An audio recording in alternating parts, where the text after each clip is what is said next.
Hello, everyone, and welcome to the Beacon of Light podcast this evening. We are so excited to bring you here with Jeff Brown tonight.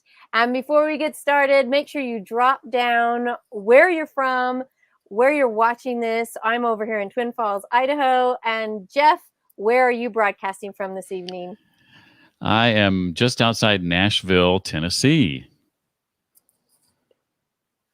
Okay, excellent. It's a long thing to spell, but I got to spell it out there. All right, well, let's get this party started. Let's jump on in and let's see what Jeff has to talk about this evening. Here we go. I'm April Tribe Juke. Welcome to the Beacon of Light podcast. I believe we are all made with light, and light is hope. This podcast brings authors who write stories of hope to all of you.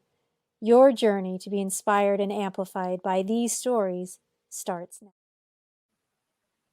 Woo! And we're back. Thank you, everybody, for being there and dropping things in. We're excited to see you. So please put down your comments and let's get this party rolling.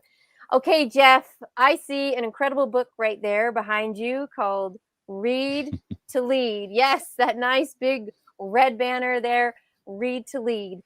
So tell us a little bit about how books really established some great things in your life. Yeah, I wasn't always a reader, oddly. School kind of taught me not to like reading, and I don't say that to upset any teachers. I have some people in my life that were hugely impactful on it, and many of them teachers. My sister's a teacher, and a very good one. But school, the system, educated out of me a desire to want to learn and a desire to want to read. So such that when I left school, I didn't do any of those things anymore. I was glad that that stage of life was over. Like I spent the first 20 plus years learning, and now I don't have to do that anymore. And I just remember being so thankful about that.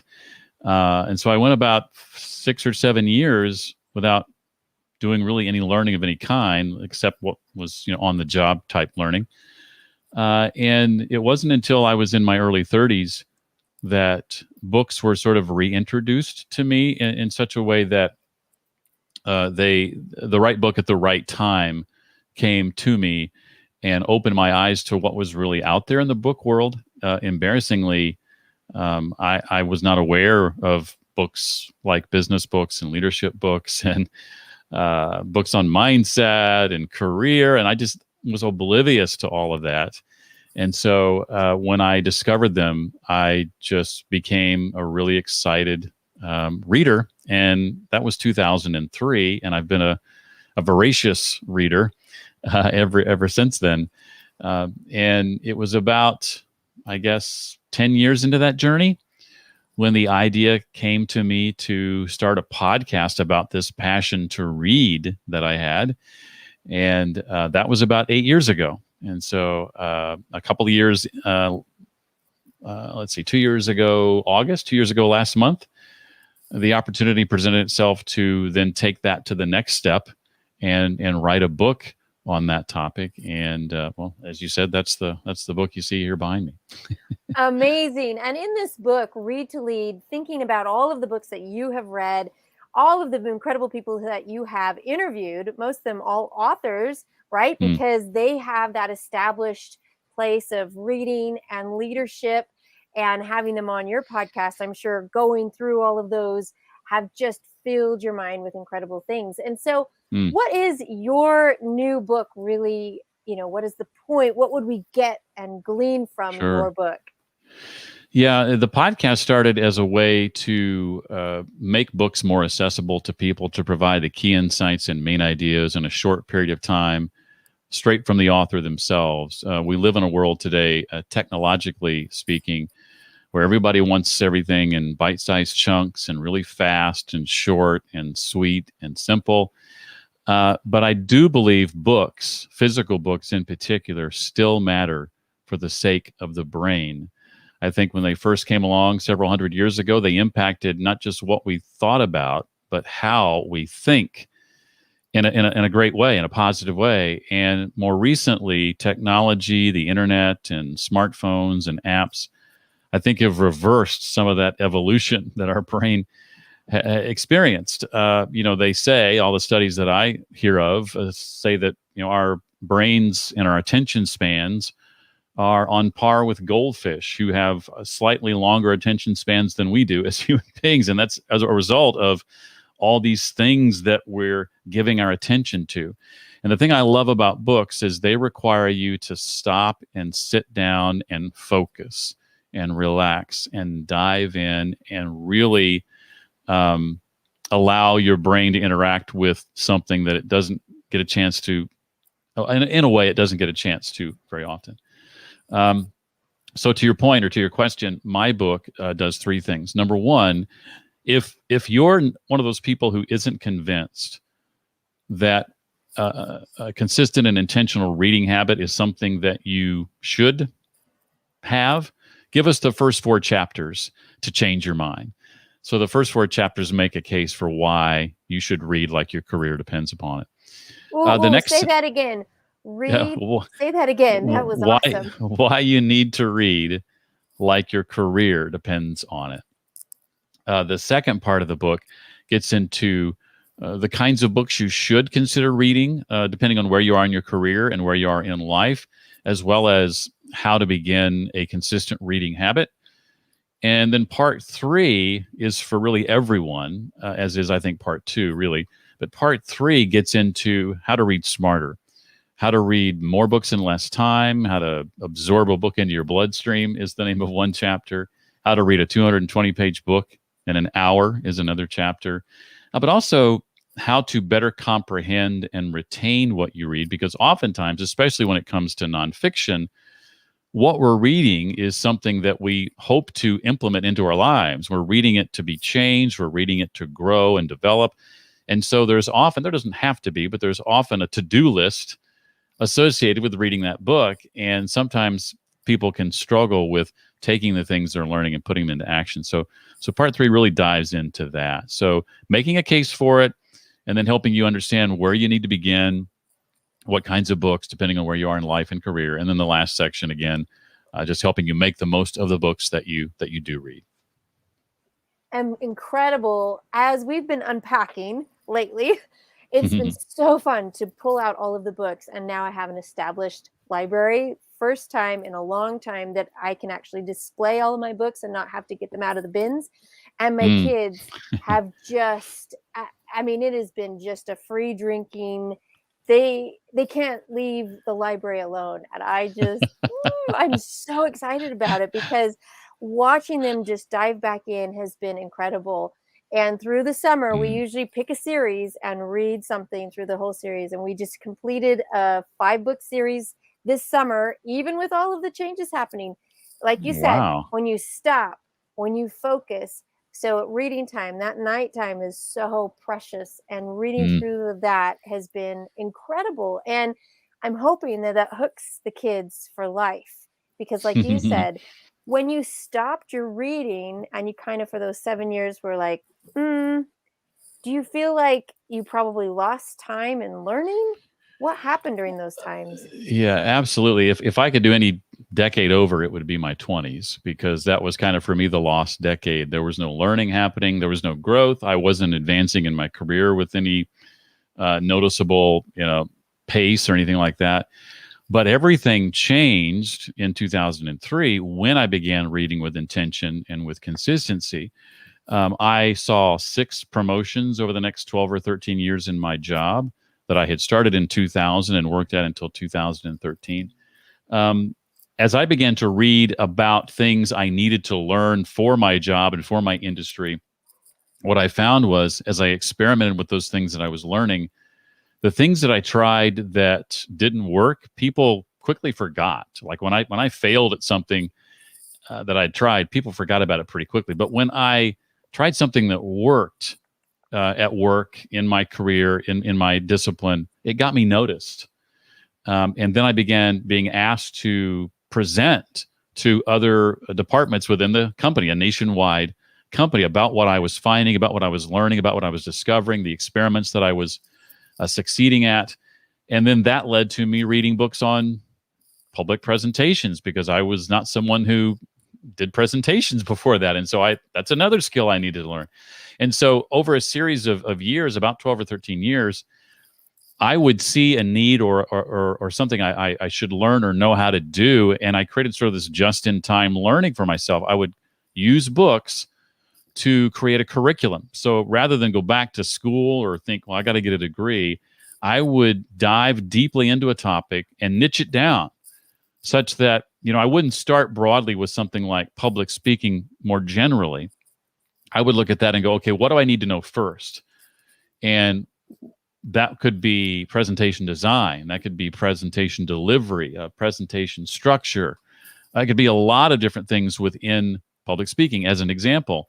And so I would break that down into sort of subcategories and start with one of those subcategories and read 3 or 4 books on that subcategory and master that with experimentation and practice, and then go to the next subcategory. So over years, as I created these curriculums, I got more and more opportunities in my job. Sort of the climax of all that was when the president of the company, it's about 7 years into this process, so from 2003 to 2010 now, the president of the company decides that he's going to visit various stations within the company, radio stations, and as a good boss leader does, get input from staff across the country as to what the 10-year vision, the next 10 years for the company should look like.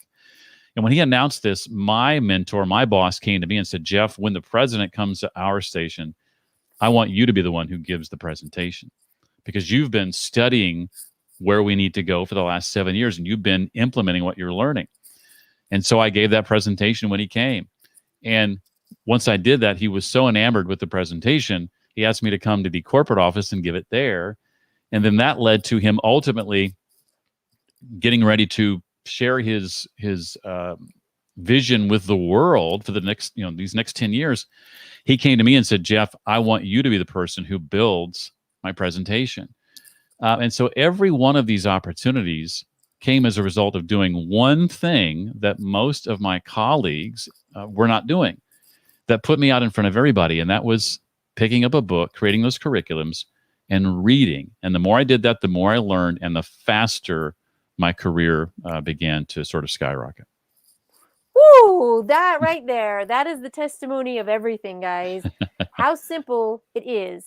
Books have been around for ages. It's nothing new. Yet, because of our distraction, like you said, all of a sudden it was this hyper focus. And isn't it interesting how they came to you? Oh, you've got all the knowledge. Oh, you've got all of this. And it's kind of like, y'all could have done this too. Exactly. I mean, it Exactly. wasn't like I went and had to go on a year-round trip and go to this university and that university. I went to my library, or I ordered things on Amazon. Speaking of, this Read to Lead book just released this week. Is that right? Yeah, It's been 1 out week for ago 1 today. week? Yeah. Woo-hoo! 1 week ago today. So it is out. So we're going to drop down that link on Amazon, and you guys got to get this book, because just look at that. He increased so many amazing things by grabbing books, going deep, getting the subcategories of everything, building his own curriculums, and learning. Weird. I mean, how simple is it? April, if you will, one stat I read recently, and this may be actually in the book now that I think about it, if you read one book on a topic, studies show more than about 27% of the population on that topic. If you read 5 books on a topic, the statistic jumps to, I think, 50 or 60 some percent. You will know more than that percentage of the population. If you happen to read 10 books on a topic, you will be considered an expert on that topic. You will know more than 95% of the general public on that topic. Now, it's not enough just to read, right? After the reading comes the doing. They say knowledge is power. I say, well, knowledge put into action is truly power. So it's not just reading. You have to be someone who then takes what you read and actually does something with that information. And that's what separates the winners from the losers, if you will.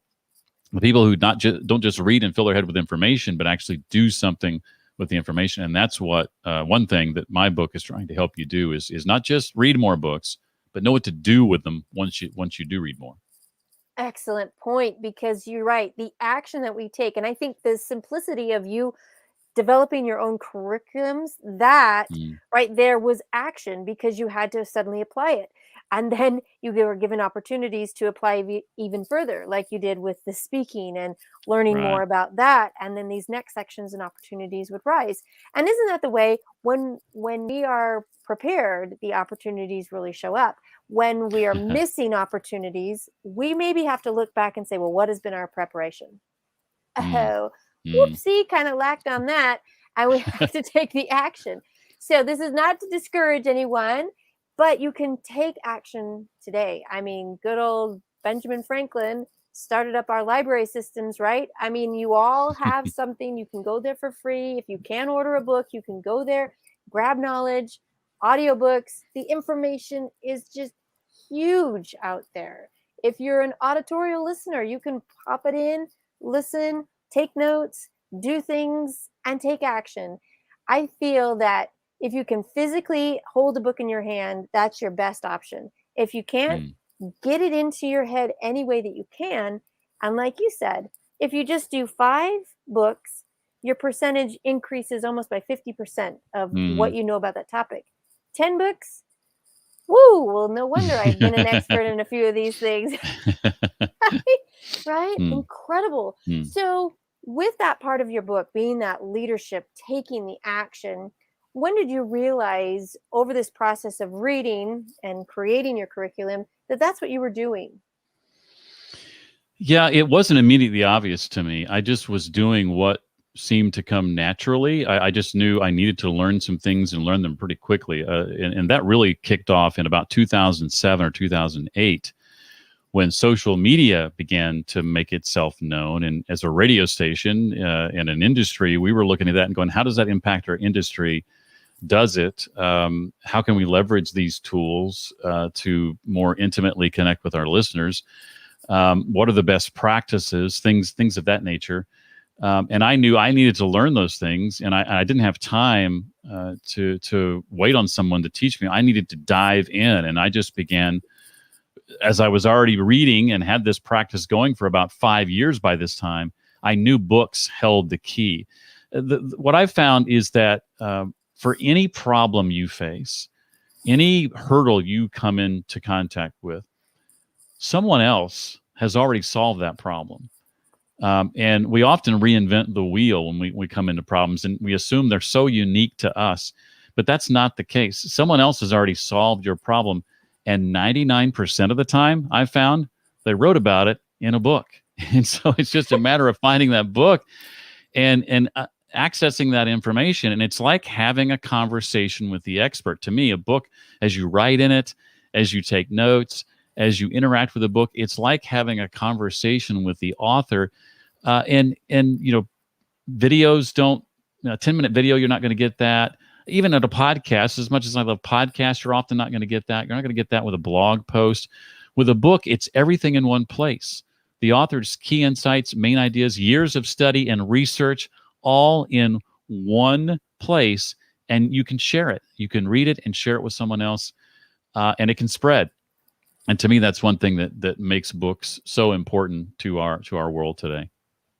Oh, amen. That is so, so true. And what is exciting as a teacher myself to get these books into my students' hands, and they struggle with the concept of reading because of Mm, either intellectual disabilities. And so when we've moved over to some auditory books and they can follow along with it, because they're high schoolers, they're like, I'm no longer stuck with the baby books, right? hmm And they're like, oh my gosh, I didn't know this story existed. And their excitement for just story has impacted so much. And mm, they're just little introductions. And then we think, well, if you want to know more about this, I bet we could find it in this. And we use articles, but they are usually parts of bigger books, hmm broken them down so they can access the information. And their excitement and focus is incredible to think, wow, I didn't know that I was able to learn that. I didn't know that I could do more than just reading from my sight words and all of that. So I want to get them more excited to really dive into story. and Yeah. the accessibility is incredible. And so if you take that motivation and excitement, like you were pointing out, and put it into your life, your careers, your whatever it is that you need to learn more of, look at how much further things can go. I'm so happy Mm. you shared those statistics with us, because that impact is life changing, right? Mm. If Mm. you can change your knowledge, you can change so many things about how you even feed yourself, where you live, how you're Mm. clothed, a better job. It impacts everything. Mm. Everything. Very powerful.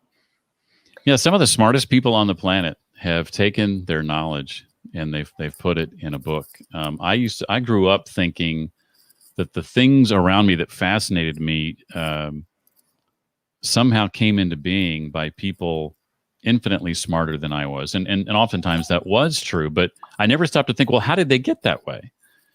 How did they come to that? And school was always the answer I was given. And I just was not a good student when it came to having to learn things I had no interest in, which was much of school for me.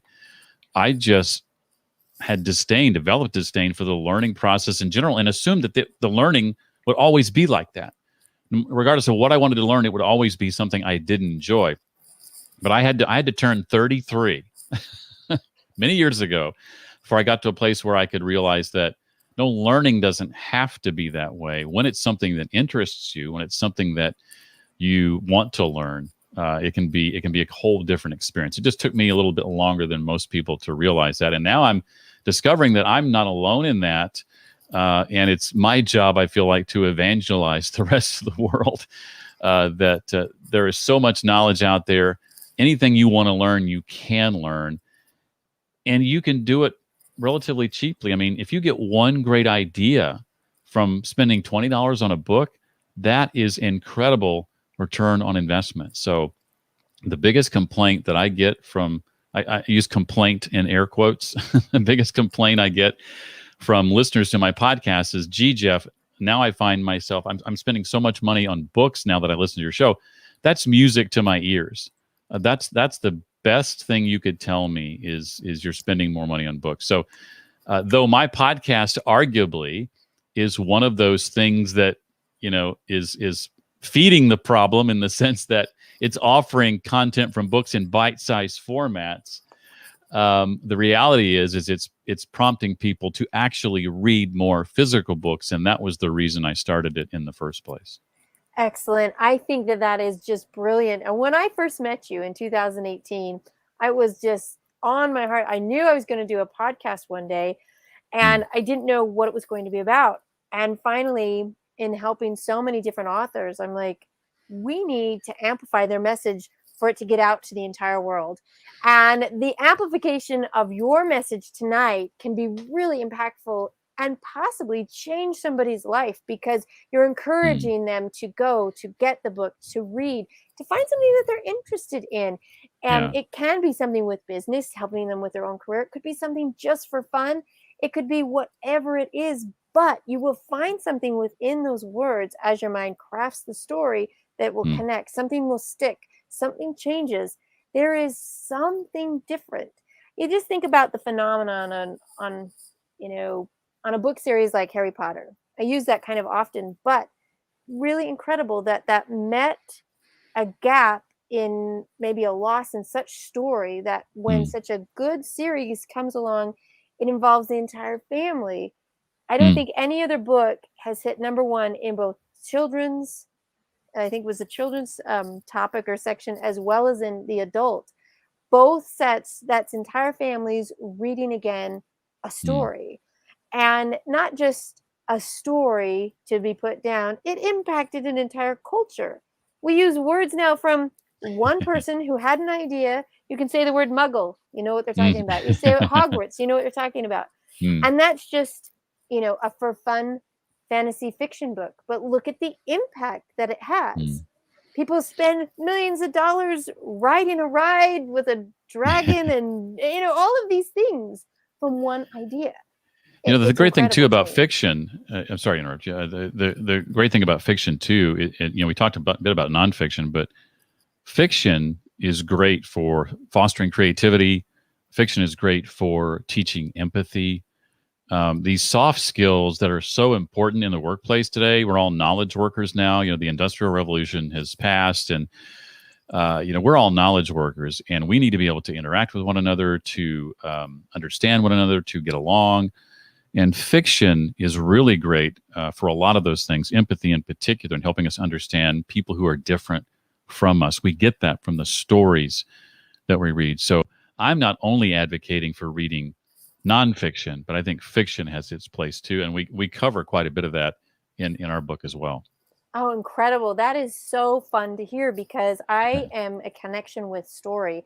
I help many writers with their own personal story and how it can connect to other people around the world, because we've heard people say, no one really cares about your story.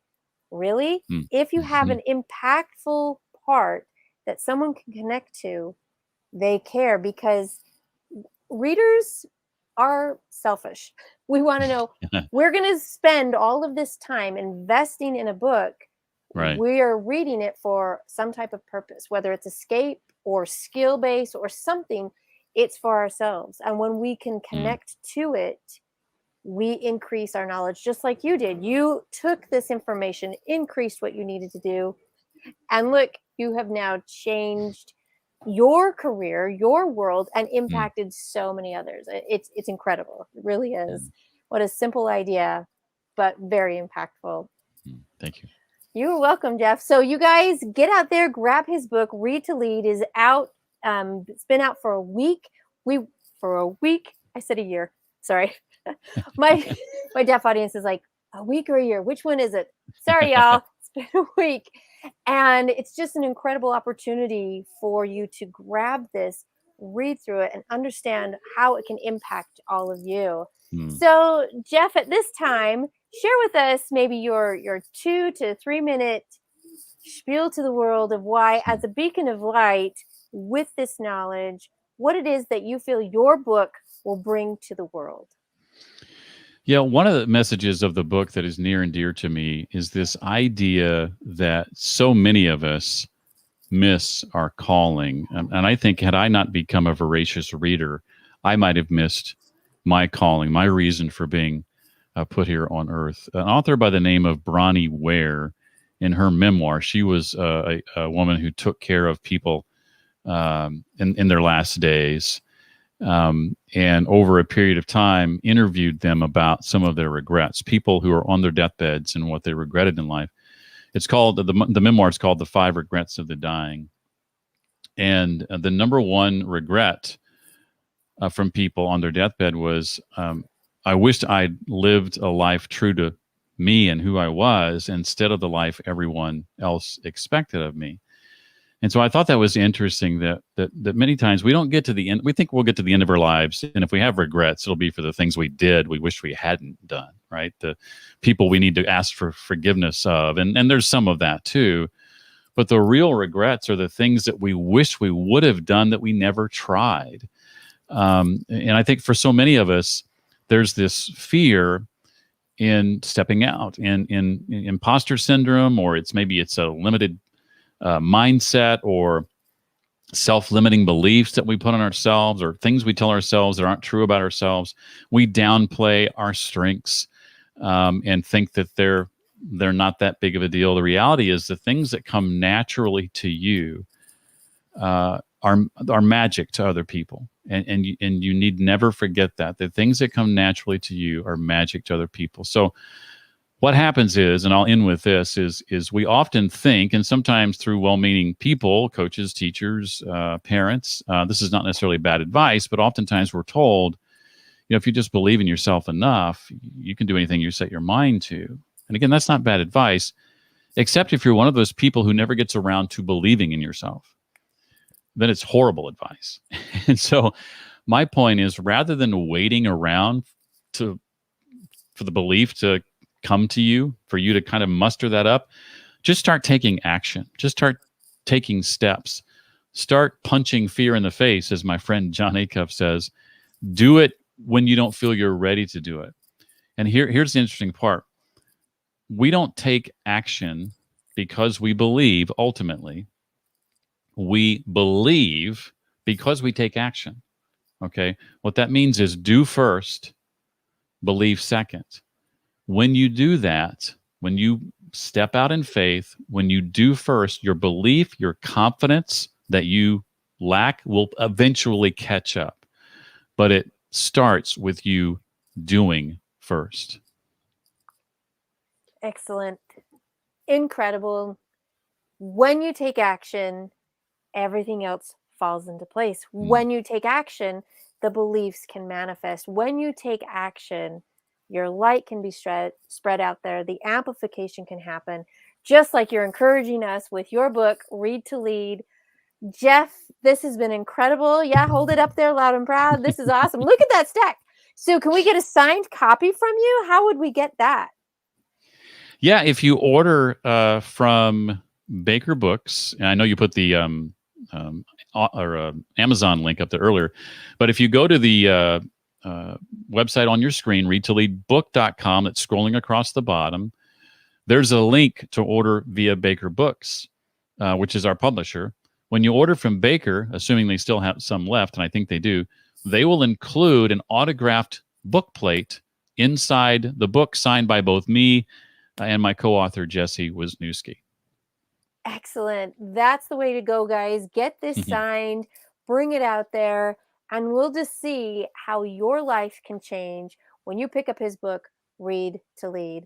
Jeff, this has been awesome. I have learned so much, and I'm really excited now to get out into the 2 new books that were given to me just last week. So I'm going to take a dive, and I can't wait to listen to your book. I have a little bit of a commute, so I'm really excited to listen to your book. I saw it up there on Audible, and I'm like, oh, yes, I am ready for this. So everybody go out there, grab that book, Read to Lead, and change pieces of your life because you're worth it. We'll see everybody. Thanks, y'all. Bye-bye.